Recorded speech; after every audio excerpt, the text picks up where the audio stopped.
Everybody, welcome back to Final Resonance TV and Musical Journeys, episode 15. Today, my guest is the awesome Buck Johnson, all the way up here in Nashville, Tennessee, by way of Birmingham, where I have contact with you early on. Right. Yeah. Right. You're currently with Aerosmith, which is just incredible. I'm sure you wake up every day going, wow. I do. I was like, was that a dream? No, Right. it wasn't. No. It's amazing. It's great. So you were a singer with the Doobie Brothers, a background singer? Well, I did a live album with them Okay. and a couple shows. A good friend of mine, my songwriting collaborator, this guy Charlie Midnight, Right. I met in L.A. He produced the band that I was in, and then he's also produced Doobie Brothers. He wrote some of their songs with them, Joe Cocker, Right. so forth. Anyway, they were doing a live album, and it's one of those PBS documentaries they do where they raise money, and this one was to raise money for the Wildlife Federation Conservation Society. Cool. Excuse me, get that right. Anyway, it's a double disc DVD, awesome. CD called Rockin' Down the Highway. I was like 96, so I did backing vocals for them. Awesome. So you're also with Matthew Sweet. I toured with Matthew Sweet when I was living in L.A., and I was there for many years. And for about 2 or 3 years, I toured with Matthew. Also appeared on, there's a Best Of, which he added 2 new songs that I played some B3 on. Okay. Mm-hmm. John Waite? John Waite, I started touring around 2001 for a couple years. And that was a summer opening for Peter Frampton and Journey. Yeah, that's right. Yep. That's what I did a tour opening for Styx. Yeah, mm-hmm. I remember when I saw you. Well, first time that you came into my vision was that Damon was playing with John, and you were with Damon, and I figured out you all were. Well, it was funny because I'd left Birmingham around 1990, and I lost touch with Damon. Of course, following his success with Brother Kane. Right. I think I saw him in L.A. once when Brother Kane was there. Mm-hmm. But a friend of mine that I was in a band with was John Waite's guitarist, and they were set to do this tour, John opening for Journey, and my friend got the call for Rod Stewart, so he and the keyboard player left to go play with Rod Stewart. Okay. And he still plays with Rod Stewart to this day. Named Don Kirkpatrick, great guy, great guitar player. So he gets me on meet John. I get the gig playing keys with John. He said, "Do you know any guitar players?" Well, at that point in time, it was only like a few weeks out for the tour. And I was like, "Well, everybody know that's good. It's kind of already working." Right. To last minute. Right. That would fit. And for some reason, I was like, "Who would fit?" And I thought of Damon. I was like, "Well, he'd be perfect for this." Right. So I called him up and I said, "Hey, Damon, this is Buck. You remember me?" Because it'd been many years. And of course, we caught up. And I said, "So what are you doing now?" And he said, "Well, I'm vacuuming." I said, "Well, vacuuming. I guess you're free this summer for touring then." So yeah, he talked to John, and John thought, "Wow, he hit it out of the park and found a better guy." Right. And we reconnected, and we've been pretty close ever since. So we had a great summer touring with John. Right, and you went Whiskey Falls next with him. Years later, Whiskey Falls was like 2005 through 2009, somewhere in that range. Right, and then you did the song "Just Feel Better" with him. That was when we were touring with John. Right. We were I think in Milwaukee, and we'd been talking about writing, and we'd gotten together a few times out on that tour, and it was the last show of the tour, and so instead of going out, let's just let's sit in the hotel room and write. And we came up with this idea, and it started, we didn't finish it. We didn't even have a title or anything at that point. And so I was living in L.A. still, and so Damon went home, and it was before Skyping and all these other things we have today. And so after about a month, that kept coming around. I was like, well, that's a really good idea. I said, Damon, are you coming out here anytime soon? No, and I'm not coming to Birmingham. Well, I knew a friend of mine that I was in a band with, this guy, Jamie Houston, was really starting to have a lot of success. And he was very connected. He was with Disney, and one of the guys that he was working with on a lot of projects was really close with Clive Davis. Right. And so I thought, well, I write a lot with Jamie. Let me, let's finish this idea with Jamie. And so Jamie and I came up with this title, and we finished the song, and wish Damon could have been there for that, but I knew that when I played it for him, he's like, make sure he was cool with it. He's like, no, it's killer. And, of course, who knew? Right. I mean, it was really for me as a singer, Jamie was producing me at the time. Right. And so we did the track, the demo, and he played it for some people, and they were, next thing you know, ends up on Clive Davis's desk, and he thinks it's a perfect collaboration for Carlos Santana with a rock singer. He wanted more of a rock song on this album. This is the third album that he had done with collaborators of singers. Right. Bob Thomas and all that. Yeah, right. And they were having success with that. Mm-hmm. Well, would never thought Steven Tyler, but it was like, wow, I couldn't find anybody better, Right. And I was excited about that, and John Shanks produced it. Okay, I didn't know John was involved in that. Yep, and cool. And who else? But anyway, the song was scheduled to be the first single release off the album. And about a month after they announced that, of course, they need about 3 to 4 months of setup before they actually release a single. Right. And within that first month, Steven, he was out tour with Aerosmith at the time, and he had to cancel the tour to go and have vocal surgery. Oh yeah, I remember. So, yeah. Obviously, he could not do any promo. He couldn't do any promo for the Carlos Santana single for "Just Feel Better." So that kind of stopped the momentum, and they went to a second song to do the first single.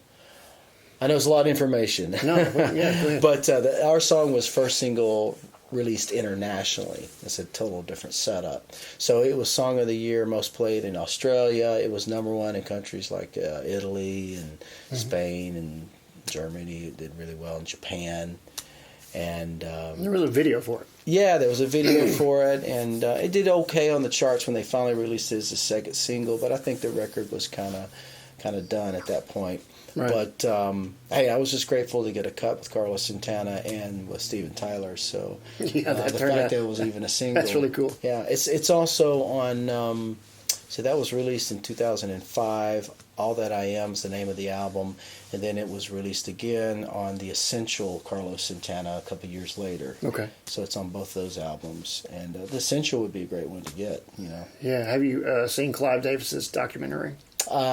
Just actually, I haven't. Just yet. came out. No, it's really good. It's really, really good. Well, I'm sure it is. Do you know that he was a lawyer before he was a? A lot of those guys were. He didn't even expect to get that job. Yeah. He got shoved into that job. Well, and some of them are accountants. Yeah. It goes along with it. So. Yeah. So let's so we'll come back to the Aerosmith stuff and all that a little later. But let's just go back to your beginning, your roots. You started really young, this gospel thing. How young were you when you started? When you first remember anything musically? Well, Mama always says I was singing before I was walking. Oh, really? And I come from a family of singers, great singers. And so when someone would ask, who are my influences? I said, well, I have to start with my family. Right. And so I was really blessed because my mom's also an amazing piano player. And so there was always music in the house 24/7. And she was always putting different groups of me and my sister, my dad, or me and my uncles, or me and my cousins to sing in church. Okay. And we used to tour.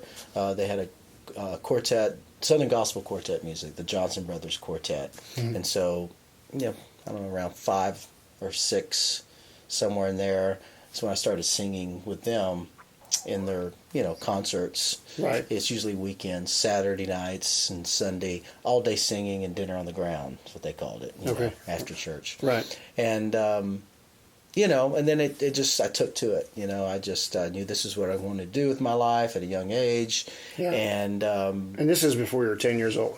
Yeah, and then I started really touring a lot with them around then, 10, 11, 12. And then by the time I got to junior high, it's like you start in your garage bands, because you notice the girls notice you. Right, and you're playing piano by this point. Or not? Yeah, I was always I always say I'm a singer who plays, right, and a songwriter, but because I could play, because my mom was a player, right, and I wanted to learn the songs I heard on the radio to accompany myself singing, sure. And then that led for songwriting, yeah, and then I learned the acoustic guitar because I think most cases, people would say if you can learn the piano, Sure. you can pick up most other instruments easier. I think so. Yeah, And, or a guitar back to piano. I found that. I always think I was a drummer because I used to go around and beat on things, rhythms and stuff. Right. And I think... I think we all wanted to play drums. Yeah. At the beginning. And I think I remember I got a Sears Roebuck drum kit, right? Everybody has one. That lasted about a month, and then they disappeared. You're right. Parents got rid of that. But I was a banger on piano. I still am. Are you? Because it's piano is considered a percussion instrument. Right. So, but yeah, I'm very rhythmic when I play, and that's just the way I like to play, and that's what's natural. And I found a teacher after I really started, getting more proficient with playing that Mom found that was amazing, and it's like, oh, it's okay to bang. It's like, be aggressive. Jerry Lee Lewis banged. Bang, but you got to learn some fundamentals. Right, so right. You're just, you're banging and have control. Right. Just like with the guitar, you can, exactly. You can bang, but you got to be able. You got to have the touch. You got to be able to mute. You got to have a light touch. I think that's true of most anything. Right. You learn the basics and the fundamentals, the rules, and then you do your own so thing. you know how to break them. Right. I agree. So you're about 10, 11. You start your bands. What's the junior high? What's the first thing you're doing there? Mostly vocal stuff, like the junior high, Bottenfield Junior High School. I mean, it was a couple of my cousins and some friends, and we were all singing in the choir together or whatever, and so we would do like our version of Seven Bridges Road, and then that led to like, hey, let's put a band together, and it was mostly harmony driven stuff.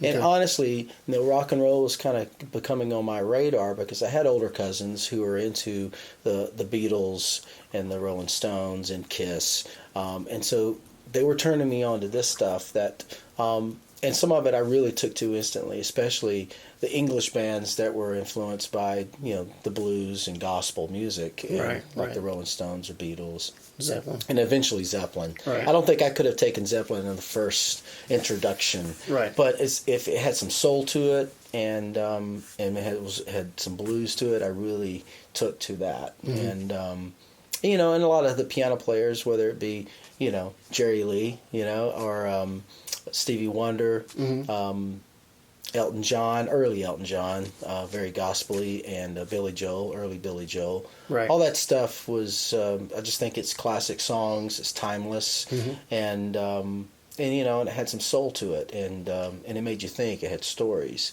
But anyway, I became more proficient on the keyboard, and so any bands I would start, You play keys too. I was probably better at that point in time than some of the other guys. Right. But then I think I kind of plateaued on it. Like once I got good enough to I can accompany myself and I can write songs, I kind of that's good enough. Right. Just work. Did you feel like you ever had to work much on your voice, or was it pretty natural? I think you always have to work at your instrument, whatever it is. You can't be complacent. True. True. And I think taking voice, but I'd learned in college from some great teachers. David Smith was the professor, and I think one of the things he said to me, the first couple of weeks was just learning how to breathe properly. Okay. And having good posture.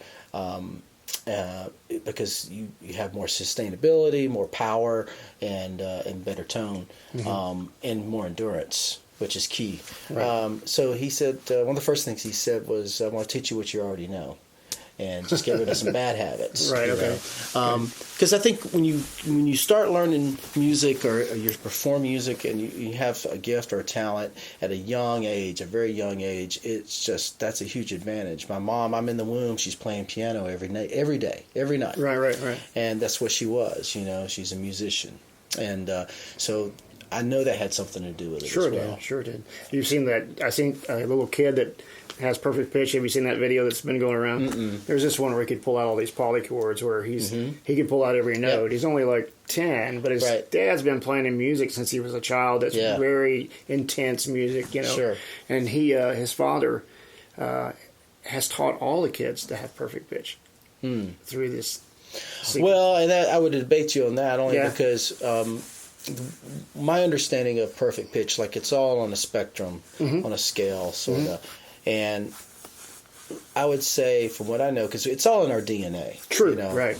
And my wife, she teaches music to infants and toddlers, birth cool. to 5, with the parent. And the idea, it's called Music City Music Together. Yeah, Plug for Kim. I saw that. And basically, it's to help bring music into the home, especially those who come in and say, I don't sing.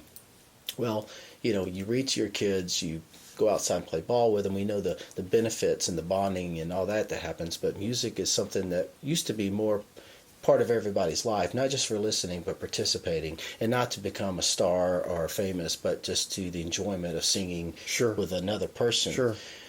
And I think what's powerful about that is the instrument that comes from within, and when it's sung and shared with someone else, that's a bigger thing going on there. Sure. It's pretty powerful. Yeah, I agree. Especially when you harmonize. Oh, yeah.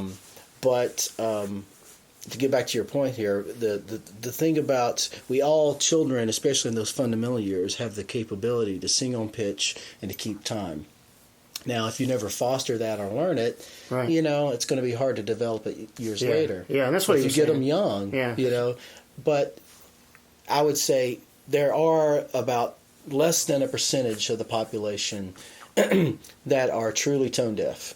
Like, they just can't hear it. They can't be taught it. Right. And on the opposite end of that is those who truly have perfect pitch. Right. Most of us are somewhere in between the two. Right.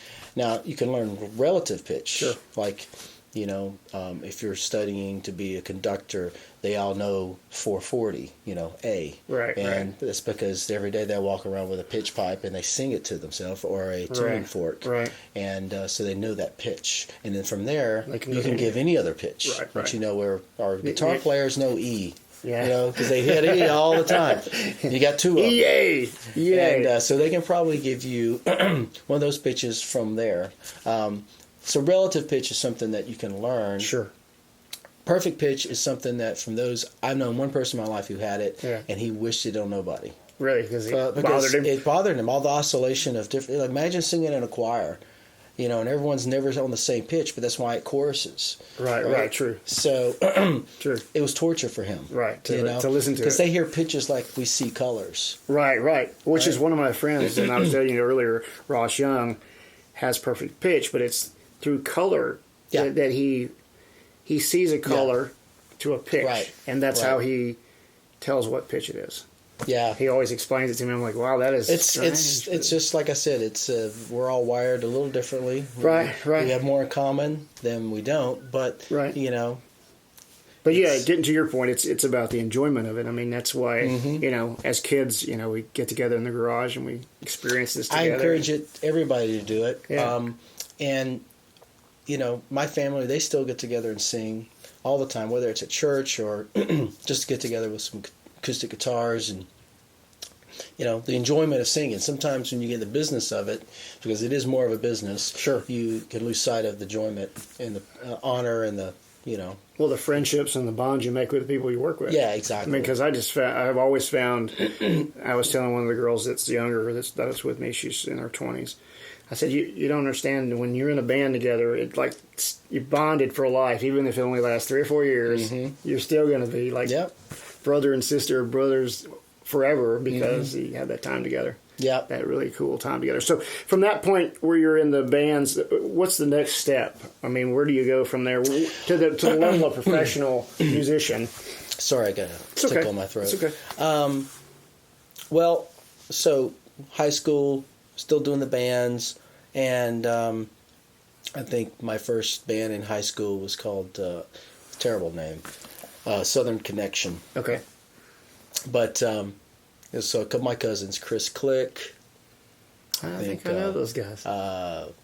Johnny Click's family? Yep. Okay, yeah, I know them. And I'm going to forget somebody, so it's been too many years, Chris you know. Click, I know Chris Click. Curtis Smith, let's see, Paul Talton, I don't know. It was, who was the guitar player? I'm going to hate myself for forgetting at the moment. But no, we would just play like at roller skating rinks. We didn't have ice skating rinks. Roller skating rinks and pool parties, that kind of thing. Okay. And we had a lot of fun. They had a band called Jackson Trace later, yep. which you weren't part of? I was in L.A., okay, but that was a lot of my cousins. Right, okay. Yeah. Okay, and cool. they were, like I said, there was a lot of talent in that family. Yeah. But no, I went to Birmingham Southern, and I wasn't going to go to college. I feel like I had the grades. I always knew I was going to do music. I was thinking about trying to get up to Nashville. But my mom got a job working at Birmingham Southern in the bookstore. Okay. And employees of the college, after a couple of years, their kids could get tuition remission, which is a huge thing. Right. And I just had to get the grades. And I think I had a gig the night before my SAT. And so, I didn't really even study for it, but I got just good enough to get in. And so that was okay with me. And then I had to learn how to study. But I was a good student, and I ended up getting a degree in business administration. But I studied voice, was in the choir, and that's where I met my wife, Kim. Okay. She was a musical theater major. And I had a band in college, and we're called The Catch. And it was some friends of mine, some guys who went to the University of Alabama, and a couple of guys at Birmingham Southern. And we played at the sororities and fraternities and all the stuff. And Louie Louie's. Yeah, Louie Louie's. And a few other places, some bars and in Tuscaloosa and college towns. It was just a lot of fun. Yeah. We had fun with it. And but I knew I was going to want to keep doing more. And right. So after college, Kim and I moved to Los Angeles, and that's when I really started pursuing it professionally. Right. So how long did it take you to get to the point where you could make a living at it? I make a living at it? I do now. I was going to say, it's difficult. I mean, maybe not so much now, but... Well, it's smoke and mirrors. Hate to... Right.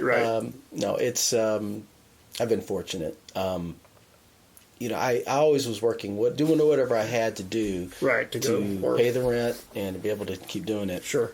First few years in Los Angeles, that meant waiting tables, selling stun guns to truck stops, cold calls to this fly-by-night lawyer. It was terrible. Right. Saying yes to any gig. That I felt like I could do. Right.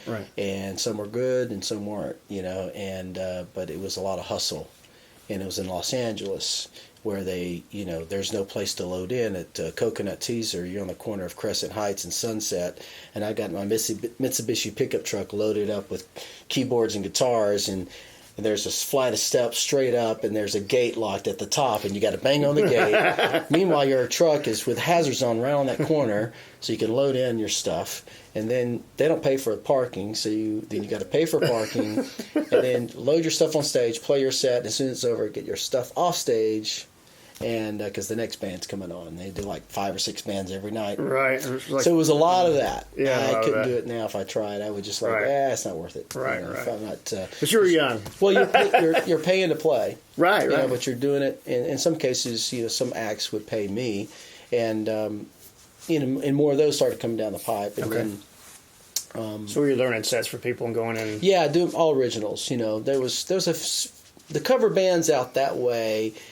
There's a few, but most of them would play like either blues or they're playing bar mitzvahs, because that's where the money is. Okay. Weddings and bar mitzvahs. Private. Yeah, sure. And they're serious players. Right. Like they do, session work during the day and play these things at night. Right. And I didn't get involved in that world. And listen, trust me, I'm all about the blue-collar musician. I am one. And so whatever you can make a buck playing music, that's a win. Right. Somebody said something yesterday, and I said, well, if I did that, it means I'd have to go back to a day job. I'm not sure that I want to do that. Well, and exactly. And if it's not the perfect ideal gig for you, right, or it's not the gig you want to make as much money as you could be making, but that gig leads to the next. Sure. Gig. And you want to keep working and be relevant and be challenged. And so playing different artists' music was it made me a better musician. Right. And, trying doing something that you're a little scared of is even better, because then you can do it and you're like, I did it, Right. But not everything always works. And there's a lot of auditions out there. There used to be this guy named Barry Squire who was an A&R guy at Columbia, and he was the guy to know. If he knew you, then he was always putting bands together for different artists at different labels. Okay. And so there'd be like a cattle call at SIR or wherever. To check you out. To audition. Right, and, right. And I got a few gigs from that. That's how. And along the way, I'm always doing my music and trying to get that out there. And I met this guy early on in LA named Jamie Houston, who's from Nashville originally. And Jamie was already at that, his songwriting skill set was already there. I mean, he moved to LA and he got a publishing deal with Warner Chappell, one of the biggest in the world. Mm-hmm. And, and he was writing for other artists. And so I started a band with him. And this guy, Don Kirkpatrick, who plays with Rod Stewart, mm-hmm. Larry Aberman, who had done the Steve Ray Vaughan and Jimmy Vaughan album. Okay. Had worked with Niles Rodgers. So we had some heavy hitters in this band already. Mm-hmm. And I was still like the youngest, like still learning a little bit. And I learned a lot about songwriting from those guys. Mm-hmm. And, it made me a better musician. We were together for maybe 3 years and hustling around L.A. It looked like we were going to get a couple deals at different times. Never seemed to work out. What year is this about? This is in the mid-'90s. I want to say it all starts becoming foggy. Right. I want to say 94, 95. So you were doing what kind of style of music? It was a band much like the bands that are out at that time. I want to say, Counting Crows. Okay. A little bit of that, some harmonies, but a lot of jangly guitars. Mm-hmm. And Don's one of the best guitar players in the world. Mm-hmm. He can play slide, he can play anything. So it had some Beatles influence to it. Mm-hmm. I think that if we could kept it going, we would have eventually got there. But I think at the end, everyone kind of, when we broke up, everyone became a bigger deal with whatever they were doing. Right, Larry's been the drummer with Circus du Soleil for years. Wow. Okay, cool. One of the shows out there. Awesome. And Jamie ended up working as a staff producer with Atlantic, and then moved over to Disney. Mm-hmm. So he did all the High School Musical, Hannah Montana, mm-hmm. Huge projects. And he would have me, because we're still friends, play keys or backing vocals. I've done work with him on a couple albums, some major releases that had hits on them. And so just nothing that's like, I would always, early on in the years, call Mom and tell her what next project I was doing, and it would not register on them until it became a huge hit. Right. So, right. But I was always working. There was always things that did well, and so I was grateful for that. And it comes down to those relationships. Sure, I was going to say that about that. There's, in my local area, we know I know who to call. I have a group of guys that I go to. Yeah. I know which ones are the ones that can do the job. And they're the guys. Right. So if you're the guy, then. Well, it's Jamie knows me, and so he knew what I did and what he needed, and so he just matched it up exactly. And so if a few of those type of producers, now Jamie lives here. Everyone kind of moved back this way. Right. We've been in Nashville now for 11 years, but it was always one gig leading to the next. Like I said, how I met Charlie Midnight, he produced this artist that I was working with, Michael Klein, an EP of his. Mm-hmm. And Charlie, we hit it off. And so when he got ready to do this Doobie Brothers album, he called me on that because he knew I could sing high. Mm-hmm. And they needed someone with the high harmonies. And but anyway, that led to me writing with Charlie. And so we've been writing for 20 years, and written hundreds of songs. One thing led to that. Yeah. Well, was he the one that wrote "Living in America"? He wrote "Living in America." He wrote a lot of stuff with Dan Hartman back in the day, and he and Dan wrote "Living in America." Mm-hmm. They wrote a song that Joni Mitchell recorded called "How Do You Stop." Joni didn't do many outside songs, so that's a huge deal, and it's a Right. beautiful song. And the lyrics that Charlie wrote are, just amazing. He's kind of a Bernie Taupin type lyricist. So yeah, writing with Charlie Midnight and with Jamie Houston and other writers in L.A.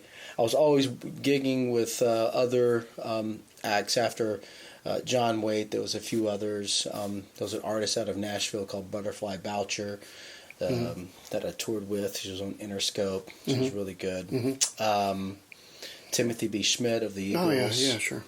Bass player. It was great to kind of get to know him. He's a sweetheart, really great guy, and it's great to get to sing with him. Right.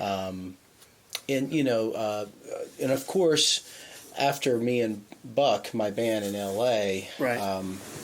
because of the connections with Warner Chappell, they recommended me for some gigs like Chris Steele, Stephen Steele's son. He had a record out on Atlantic. Right. And so we'd get together and play, and sometimes Stephen would show up and jam with us. It was really cool. Right. Chris is super talented, and then another son of Tal Bachman. Yeah. And he was on a Columbia Records, and I started playing with him, and we did his record in Maui with Bob Rock of Metallica and all that Right. stuff. The one with the hit on it, right? Mm-hmm. Okay. And so it had What was that called? This is a song. She's So High. She's So High. Yeah. That was a great song. It was a number one, I believe, and it had some great songs on that album. So Did you play on that cut or the? I played on everything. Did you? Okay. And backing vocals. Okay. Cool. Yeah. So Awesome. that's kind of when I would get hired for something. It was usually that, whether Jamie hired me or something, I would do B3 and keys and backing vocals. Right. And so did that record with Tal. So yet another connection with Maui and Steven Tyler and all this other stuff. Right, because he does his thing there every year, right? Yep, and so I'll be going there shortly. Yeah, that's right. It's coming up, right? Yep. But let's see. So after Tal Bachman, there's a few other records I did. Charlie and Jamie both worked, tried to get me a record deal, and and a few times we get really close. It looked like it was going to happen, and it didn't happen. It turned out to be a blessing in disguise. Right. And so I was coming to Nashville a lot to write with friends who had success here as writers, and through that, at the same time, I met a couple guys in L.A. that started this band called Whiskey Falls. Right. And they had a lot going on. They had some great songs already, and they had some financing. They had become successful songwriters writing for TV and film, like 35 TV theme songs. Just great success. Wow. And so those connections were really helpful for Whiskey Falls. And we needed a guitar player, so again, called Damon up. Right. And he makes the transition from... Well, because after we finished with John Wade, Wade, he started playing with Alice Cooper. Right. And I think going from that, it was a scary move for him, but I think, like we talked about before, taking those risks. And, Right. And he knew that there was a ceiling to that, and so he wanted to do more. And Sure. It was a good situation at the time for both of us. We were really, if we came out in the 70s, we're a rock band, much like the Eagles. Sure. And because we had multiple lead singers. Yeah. And I love that record. The lead off track, Last Train Running, was a big harmony thing. Yep, we try to keep that in all the songs. And Right. featured Damon on vocals and guitar, featured me on vocals, and Yeah. and I played a little bit of everything. Sometimes I was on mandolin or acoustic or piano or bass. I remember that when you were alive, too. Yeah, we had to, but Right. I loved it. It was a lot of fun. Yeah. And Jared Pope was in that with you. Jared Pope was the drummer in that. Just got to know. So we did the record. We had it released. We had written the theme song for AMCO, AA MCO. Really? Okay. And so, but that was our tour supports. They sponsored the band instead of paying us for the licensing fee because it was a national campaign. They sponsored the band. So basically, what that meant was we had a tour bus and a skeleton crew for a couple of years. Yeah. That's huge. Yeah. So when we got a record deal, we already had tour support. We already had the record done. We already had these things in place. Right. And it was still tough, Right. But we managed to get get it out there, and we had some good success. Made a lot of great connections. Played the Grand Ole Opry, and they loved us. It was great. We played and we sang Last Train Running, and then we finished with Seven Bridges Road, and when we finished that, it was standing ovation. Wow! And we walked off stage. Porter Wagner says, "Boys, I like your sound. I like that song." Well, he died a month later. Wow. That's huge. That's crazy. So, we've got some great opportunities there, and we were at like 26 or something like that with a bullet, and then I think the economy crashed, and then everything started going away. Right? Yeah, everything started going away. And that was true for everybody. It's true. And a lot of labels shut their doors in this town. The clubs all started to wane too. Sponsorships. Ours couldn't sponsor us anymore. Of course, there was a lot of sponsors pulling out of NASCAR, so it was across the board. It was a terrible time. Wow. And so I made the determination, I'm just going to stay in Nashville and write songs and produce. And so for about 3 years, that's all I did. Now, I started performing by going out down to Birmingham because a friend of mine, John J. Willoughby, was starting this idea of Black Jacket Symphony. Right. And Damon was involved in the beginning. Right. And I'm like, hey, that'll be fun. I don't have to worry about putting a show together. It's already, the material's already there. Right. It's music I'd love to play and play with good musicians and do it the right way. Right. It was a lot of work to try to do it note for note, and some things translate differently live. Right. But it was good. It evolved into this theatrical production. Right. And so I did all the Led Zeppelin, the Eagles. I think we did the Police, Synchronicity. And I did a Fleetwood Mac. So it was a lot of fun, and it was an escape for me to kind of, keep that lead singer chops. Right. Stay busy. On the weekends, sure. And during the week, I'm writing songs and producing artists. Right. And the production, work was something that I'd always wanted to do because I'd been producing all my demos, and that led to I started mixing, and the next thing you know, I ended up mixing an album for an artist in past January in England. She was #1 on the charts, and what's her name? Emma Stevens. Okay. And she's an independent artist, a go-getter, played every instrument, really good guitar player, singer-songwriter, So, so that was interesting how you develop these skill sets. Not telling anybody, you've got to do a little bit of everything nowadays. Right. Even marketing. Yeah, well, you got to self-promote yourself, Facebook, and that's not my favorite thing to do. Sure. I think I'd rather talk to somebody on the phone or in person. Right. Facebook just seems impersonal. It's like it is, especially these days. It's getting less and less. The ranting and it's all the other stuff. It's hard to look at. I don't have time for it. Right, you don't have time for it. Sure. I'm too busy hanging, making good times with my friends in person, or making music, and I'm fortunate to do that. So sure. But so leading to probably what your next question. Yeah, well, Aerosmith. I mean, how do you get? I've read about it, but I want you to say how you got the call.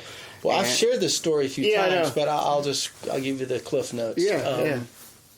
So, like I said, I'm writing songs, doing the Black Jacket Symphony stuff on weekends, and then I get a call from this guy Marty Fredrickson.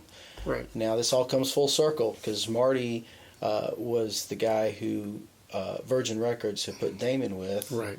To write with Brother Kane for the Brother Kane stuff, and wrote that first and second album. I think Marty was involved in production on the second album, and John Kolodner, who was a fan of Brother Kane, right? Because he saw them open up for Aerosmith on one of their tours, and Aerosmith were fans of the band as well, and that's how they heard about Marty. And so Marty started writing with Joe, and then with Steven, and wrote some songs on Nine Lives, and wrote Jaded.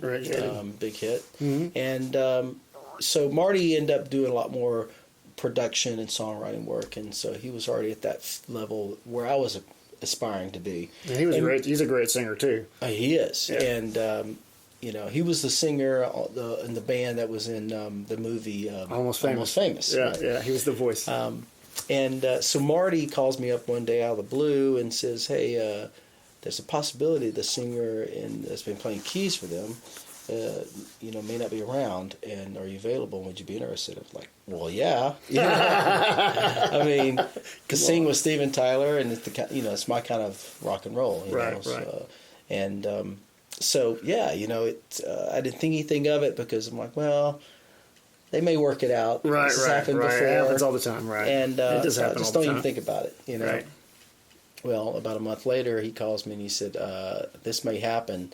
I'm like, I was in Birmingham visiting Mom for Mother's Day. And so he said, you might get a call from Steven. I'm like, all right, well, I'm not going to think about it. Well, after the next day is Sunday, Mother's Day, and we're getting ready to go to church. And Mom's Mother's Day wish was for me and her to sing, with Dad and my sister, and like we did growing up. And so we're getting ready, and then I get a no-caller ID phone call, and it's Steven from Istanbul. And so did you believe it was him? That's what everybody says when they get that call. Well, you knew what got him to call me was because Marty's recommendation. Right. And Marty had asked me, do you have anything I can send Steven of you singing? Of course, I sent him, some of the songs I was working on my album, which was eventually released. And but he wanted something live because, nowadays anybody can make themselves sound good on recordings. Right. And so there was some clips I found of me singing Led Zeppelin, with Black Jacket Symphony, because I knew the production would be good. And he wants to know if I can hit the notes. And I'm saying, well, sing Robert Plant. Mm-hmm. He probably can get the fact that I hit the notes. And so that was enough to him to call, and he and I chat, and we talked about influences and things like that, like you always do. And I think we had a lot of similarities. He grew up, and his dad was a piano player, and he sang with his family, and he loved all those, of course, the Yardbirds and Free and the Stones and the Beatles, of course, right. And Zeppelin, and but also Elton John and Leon Russell and all these guys, and he really loved and the Everly Brothers, So y'all had all those things were in common, yeah. So that made him feel good, and so they got him to say, "Well, hey, you got your passport?" And the next thing you know, I'm going to play in Istanbul the next day, and so thus that journey began. So I'm reading this article today. It said that you were working on the songs all the way over there. Of course, on the plane. There's no sleep. Obviously, we know a lot of the hits, but you already knew a few of those. Yeah, and I knew the albums, but to really know them, because there's harmony parts, and so the thing is I had my iPad, which I had a program that I use, and it's sort of like a teleprompter, but also a chord charts and stuff, because sometimes you play a song and you're not going to play it for a while. Right. I always try to go off page, but in this instance, it made a lot of sense because there was no clue what they really wanted me to play or sing. And Steven's very specific. It's like, harmonize these two words, skip this line, harmonize this whole line, next line, only sing these three words. He's very specific about that. Sometimes I'm going underneath him on the harmony part. Most of the time I'm above him. Yeah. And so, obviously, in singing the correct words. Right.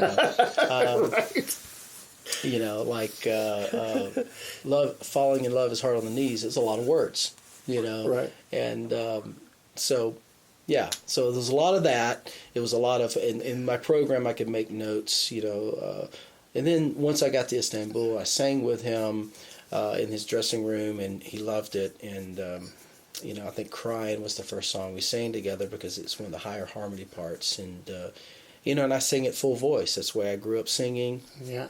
Bringing it, and that's the way he loves for someone to sing with him, because that's the way he sang them on the record. Right. And but it's that thing about once you grew up singing harmony all your life. And from the time you can remember, there's a thing where you're matching tonality, you're matching articulations, and you're matching phrasings. You're not just singing the note above. Sure. Right. It's a lot of that, and I had the ear from doing it for so many years of innately doing it in the moment, and he caught that. Of course, I know he can do that too. It's just that it just worked. Well, years of doing it. Yeah. And you were ready. You were ready to do it. I was ready for the moment. Yeah, I think everything I'd done at that point had prepared me to how to handle the situation business-wise. and also musically, and to go on stage in front of 20,000 people with no rehearsal, Right, cool. and go, and don't want to miss a thing. It's not a hard song to play on the piano. Just don't mess up in front of 20,000 people. Sure. Sure. So, Yeah. no pressure. Yeah, well, I was talking to John Bollinger, who, of course, has done a lot of those gigs where you walk in and you don't get rehearsal. You just have to show up for the gig. Yeah. And be ready to go. And, Right. And I said something to him about rehearsals, and he said, hey, we rehearsed our whole entire lives to be That's a good to way be to put ready it. for That's this. right. Yeah, so when it comes, you better be ready. Well, you got to trust your instincts and your ear, and years of doing it, playing with other people and the other dynamics, and knowing where your place is, Right, where to be. And yeah. So Sofia, right, Bulgaria, was the first actual Sofia gig. Yeah. Well, I'll tell you the story about this part. So after I sang with Steven and jammed with the band, and This is a crazy story. yeah. Well, first of all, the jam with the band was the supposed day of rehearsal. Well, there was no rehearsing songs. They just wanted to check me out, and so we played Jaded because I play acoustic on that, and so can you play acoustic? And there's a part in Jaded towards the last part of the song where we stop the music and Steven's holding the note and I'm a third above, and we just hold it, right? And it's pretty high, and so he stops, he's holding it, he's looking over at me, looks at his watch, and I'm holding it. And then, extra long. Because he knew I could do it, and he wanted to show me off front of the guys. Right. And then the band comes back in. Well, that's when all the guys in the band turned around and smiled at me. And I'm like, okay, I guess I passed. Right, you passed that test. Passed that test. And then I met my keyboard tech, who's brilliant. He works with every major artist out there. When he's not working with Aerosmith, he's working with Fleetwood Mac or whoever. And his name is Haystacks. And he said... I don't know where to begin. You've got so much to learn. Right. So that night, at that point, I hadn't slept in 2 days because I had to pack the night before and download, lyrics and chart songs, and then, get to the airport, flight over. I'm woodshedding, man. I'm crashing. Right. I was like, I better get this. And then we get to Istanbul, and then I had to stay for a third night, learning the rig. Knowing where the patch changes are, right.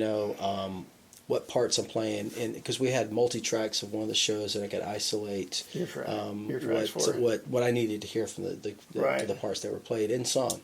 And so I stayed up all night and met him for breakfast, and I said, hey man, I gotta lay down for 3 hours. I'm not gonna make it tonight. The show's that night, because I was supposed to go straight to the venue, because I had to get my in-ears and that mix and work on the rig some more. And so he said, okay, well, make sure I wake you up because you're going to fall deep. And sure enough, I was out. And it was like the phone was ringing and ringing and ringing. It's like in your dream, it gets closer and closer. And finally answer it, and, I think it was Haystacks, because I don't remember. I was delirious. He goes, get up, get dressed, pack your bags. There's been a mining accident. There's riots. We got to get out of here. Wow. And sure enough, I mean, it was real. The government wasn't popular. I guess, I don't know if it still is the same leader there.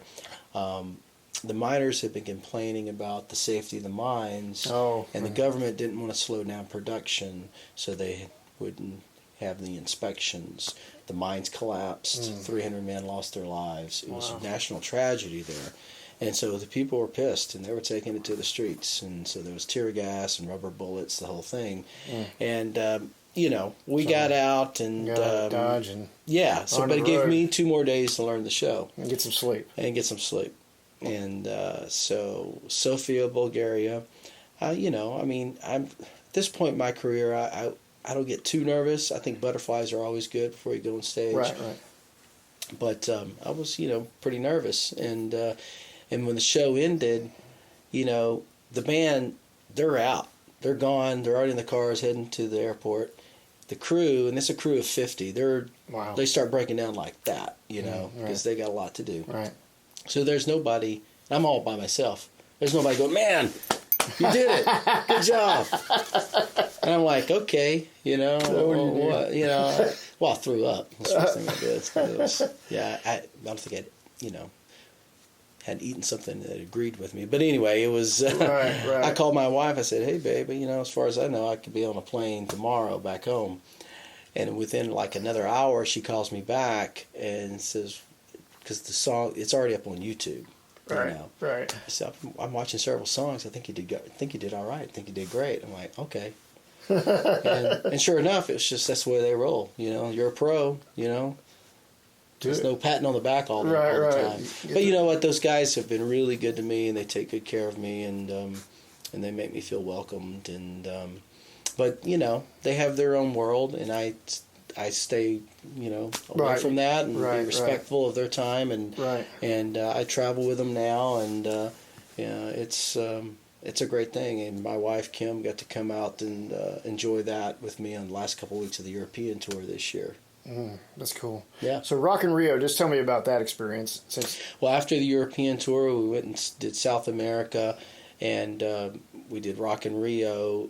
So we were in Rio de Janeiro for probably almost 2 weeks because we would fly in to wherever in Brazil, and ended in Rio for Rock in Rio, which is a huge festival. Right. And I want to say about 150,000 there. And they televise it and the whole thing. In fact, I saw it because there's a clip of you online where he gives you sort of the solo spot for Don't Want to Miss a Thing. Right. Yeah. Right. Yeah. And you do your little thing there and come in and he introduces you on that. It's just part of the show. Yeah. It's a little thing to set up the song. Instead of having a track play the symphony opening, whatever, we just kind of do a little something that's not intrusive that just sets up the song for Stephen. Right. It is what it is. It's great, and I'm really honored that they announced me and recognize you. Sure. Yeah. So the date, I want to know this because I haven't really asked anybody this question because of course I'm not on this tour. I want to know what it's like dated. Well, for a week where you're on the road with Aerosmith, how many shows is it? What's your daily routine? Well, it's probably as cushy as it gets. I'm used to riding in tour buses and playing 5-6 nights a week. Right. This gig, it's every 2 days. It has 2 days off in between shows. Okay. So we may do only two shows in a week. Right. And that's because those guys have earned it. Sure they The have. 50th anniversary of Aerosmith will be in 2020. The same 5 guys. Yeah. It's an amazing accomplishment. Amazing. And, Stephen gives 2 years... 2 years. He gives 2 hours of an unbelievable performance. Sure. Talking about 25 songs or so? It's 2 hours of him running around stage like a teenager, and he's such an entertainer, and he sings his butt off. I saw it probably 5 years ago in Nashville. Yep. And I was just like, wow. He's amazing and inspiring. And I think, the 2 days off, because usually one of those days is travel, and so another full day off, it allows them to... give the show they give. Sure, to rest up and be ready to go. So what do you do in between to keep... Hang out. I bring my rig with me. The name of my publishing company is called Buck on the Run Music. Okay. And so I like to think that I'm a mobile. Got my I've got my laptop and with technology nowadays, drives this big. It's sort of like your home, but you're not. Yeah. I set up a little studio in my hotel room and just do what you do normally. And sometimes I'll Skype with Charlie or another songwriter, in New York or in LA, and that could be in Madrid. That's amazing. Huh? Yeah, so it's great. It allows you to do that. And, when you're in a place like Madrid, of course, Kim was with me, you get to sightsee and do those kind of things. Right. It's nice that you have the time in between to do it. Usually you don't. I tell people most of the time the real touring is you see the bus and you see the airport, and you see the venue That's it, and the hotel, and that's it. Right. That's got to be a lot better. It's amazing. Like I said, it's a privilege. That's great. So I got a few last questions for you. Yep. In one word, describe your feelings about music. Universal. Oh, that's a good one. I never heard that. That's a good one. The state of the music business, how you feel about all the different issues with streaming, or do you feel like it's just it's just changing and people change. I would say evolving. Yeah, evolving. You know, I think everything is always evolving around us. Sure. And, you know, my music is evolving, you know, the way I write, the way I used to sing years ago as a kid, and right, you've evolved. Morph into something else, you know. And I think in the business part of it, it was never really easier. It was just different. Right. Back in the day, you had to earn your stripes as an artist, as a songwriter, you know, to be able to go into a recording studio because it was expensive. 2-inch tape was expensive. Is expensive. Yes. And you know, and even then, most of the acts didn't make it for one reason or the other. Sure. There's so many things, stars that have to align. Right. And you know, nowadays, you know, technology is moving at such a rate we can't quite keep up as a society. Sure. And you know, whether it be, you know, getting you know, getting someone's eyes instead of them looking at a phone, you know, or the interaction, how we interact together, how we get our music, you know, used to depend on the hits that were the top 40 that was on the radio. There hasn't been 40 new songs a week in years, decades. Right. It's more like 10 or 15 new songs a week. Right. And so, and you know, kids today are not really listening so much to terrestrial radio. They're getting their music from streaming, and it's accessible. You know, it's easy to get to. What they have to change is the laws that are written for songwriters to be compensated. Are written in originally in the 40s, augmented in 76. Well, a lot has changed since 1976. Right, they haven't updated anything. And it's not like the pie is getting smaller. Yes, no one's buying albums and music like they used to, but there's money being made. It's just done differently. Sure. Like and so 360 deals and merchant. Well, 360 deals are something that labels have always been doing for a while now, because instead of just getting sales from the of an album, then they're also getting a piece of your merchandise from touring, a piece of your publishing, and because they're hurting and they can't, you know, if they hit on an act, they have to be able to, you know, to recoup that, to be able to, you know, all these other bands that are being developed. Sure. But there's less bands being signed because of that. Right. You know, in Nashville, there used to be, you know, 15, 20 years ago, 3,000 to 4,000 songwriters for publishing deals. Now there's probably 300 or 400. Right. So everything's been downsized. Right. Now, as far as getting how you monetize or make a living, I mean, you can always count on live music, but I guarantee you, the bands that are playing the clubs, the cover bands, probably I know for a fact I was making more sometimes in the 80s than some bands do today. True, that's true. And they're the same. Yeah. I mean, compared to the cost of living, it's not really changed. Right. Yeah, so that ends up being more of a hobby for some folks. Sure, it's tough. And, you know, that's unfortunate. So it is causing the elimination of the blue-collar musician. I agree. So the stars, the ones who made their money, they're hurting, but, you know, they're going to be okay. But it's still not right that if, for instance, someone who's written a hit song, like, who was I thinking of? Living on a Prayer. Desmond Child. Was talking about recently, you know, he had something like how many millions of streams. Yeah, I saw that. And he made like, you know, $4,000 or $5,000. Right, nothing for... Yeah. Millions now, and millions. Say what you want. He's like, he made a lot of money already, but that song is so iconic. How many people... Sure. You know, it's still someone's still making that money, yeah. And that's like I said, the pie hasn't got smaller. If anything, it's gotten bigger. It's advertising dollars, but there are big companies out there like a Google or YouTube that have the resources, they have the data, right? Us all to, you know, to keep Congress.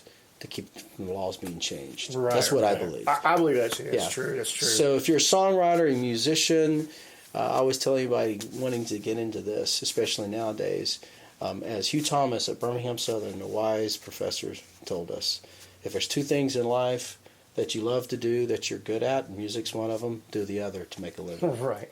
Music's got to be a calling. It's the only thing. And, you know, and you take it with the consequences, and that comes with all the other other great things that come with it. Right, right. There's always a trade-off. I was fortunate that I had the support of my family because they were musicians and my wife. Right, because she was into music. Yep, and we supported each other, and so I had that to be able to be persistent, to stick with it.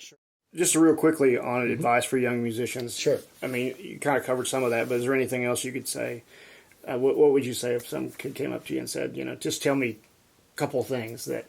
Okay, it's good to have other skill sets that can make you money, because any great musician that comes to Nashville, that comes every day here, is like get in the back of the line. Right. So you're saying maybe in production or something else that, and if it's involved with music, even the better. If right. you can engineer, then you're meeting other people within that field. And it, you got to balance that with what your ultimate goal is, if it's to be an artist. But being the artist, it comes with its, warning signs, I would say, because a lot of times if you're the side musician or if you're the producer, you're going to make your money. The artist doesn't always get that, and so it's a harder road to hoe. I did it several times, and like with Whiskey Falls, I never, I worked the hardest I'd worked, with that band, doing, over 200 shows a year, and they're really not making any money, but it's because we're reinvesting into the band. Sure, you're trying to break through, yeah. And just because you're on the radio doesn't really mean you're making a lot of money either. There's other people will make theirs first. Always, always. So anything else that you? I would just say, multiple skill sets, or sometimes that can mean graphic design, and then you can make money, a flexible schedule, those kind of things. Sure, stuff that you can go to work and gig and go to school. Go to school, get as much education as you can, because where that will take you. And like I always want to say, if I feel like I'm the best guy in the room, I'm in the wrong room. Right. That's another common thing. Everybody says work with people that are better than you. Yeah, it's like playing tennis with someone who's better than you. Right, doesn't make you any better. Right. So let's talk about your album. Yep.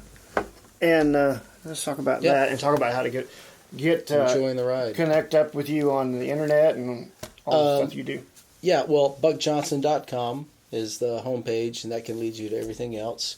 And you can find the album on iTunes. The name of the album is Enjoying the Ride. It came out last summer, and through Spectra Music Group. And I recorded this. Some of these songs were older songs, and some were new, and all co-writes with Charlie Midnight. And we recorded some of it in L.A. A lot of it was recorded here in the studio, like the essence of it, the demo. And we would take the acoustic guitar and the vocal because we liked the performances. And in L.A., my producer, Mark Needham, who had mixed everything and done everything Chris Isaac's done, The Killers, Fleetwood Mac. Yeah. He had Kenny Aronoff on drums, Waddy Wachtel on guitar, Chris Chaney on bass. And then we had guys here in Nashville, guys I've worked with on all my session work who are A-list players. Rob McNally also plays with Bob Seger, great slide player. Nick Buda on drums. Michael Joyce, bass player, and Steve Mackey on bass. Russ Paul on pedal steel. Just, amazing players. And guys I connected with that I have a history with. And Damon Johnson. Damon Johnson's on here. Okay. A couple solos on there. Cool. I think he did all the guitar work on Let It Rain here. Okay, yeah. He did all the guitars, and it's like, well, it sounds so good. It's like, why replace that? Yeah. I think he nailed the solo like on the second take. I think we do that too. It's hybrid. You start out at home, and like I do my demos at home, and then we take it to the bigger studio, maybe to do drums or some other acoustic instruments. A lot of times I will do the drums and bring them back here and overdub over that. Like this album is all these songs are we talk about who I am and enjoying the ride. That's kind of a mantra, that I never always adhere to, but it's a good way to look at things, and love for the song. So check it out. I'm sure you can find it on streaming services as well. Check that out. So I got one more question for you. Man. What's it like when you're singing "Dream On" with Steven Tyler and he hits that last? Okay, well, I'll tell you. I don't sing on Dream On. Oh, you don't sing anything? There's no harmonies. No harmony at all? There's no harmonies. He just does that one big old... He does that. He kills it every night. I come in on that song right towards the end. When he gets up from the piano, I take over. You start playing. Yeah, I take over. So I don't do as much on that song, although I really enjoy hearing it every night that he sings it. Strange for, yeah. That's very strange for you to do. Yeah. Sit there and hear it. It's pretty amazing, So what's your favorite Aerosmith song to play? Everyone asks me that. I'm like, well, it moves, it changes, Of course, Walk This Way is fun. Yeah. There's some songs I do more singing and playing on, and that's fun, like Love in the Elevator or Living on the Edge. Those two, those are fun. But some of the older, deeper cuts are fun to play off. Toys in the Attic or Rocks. Right. My two favorite albums of theirs. So. Are you guys doing the same old song and dance anymore? We do it. In fact, I did that with Joe Perry last weekend in Boston. He did this fundraising show, and cool. And it was me on Wurlitzer and doing lead vocals, and Joe Perry and who else? A few guys in Boston that he's worked with in the past who are legendary players too. So it was a lot of fun. Well, I appreciate you being with me today, bud. Yeah, Jeff. Thanks for hanging out. Yeah, buddy. It's Buck Johnson, y'all. Musical Journeys, episode 15. Thanks again, man, for having me up here buddy. to Nashville. All right. Take care. Peace out.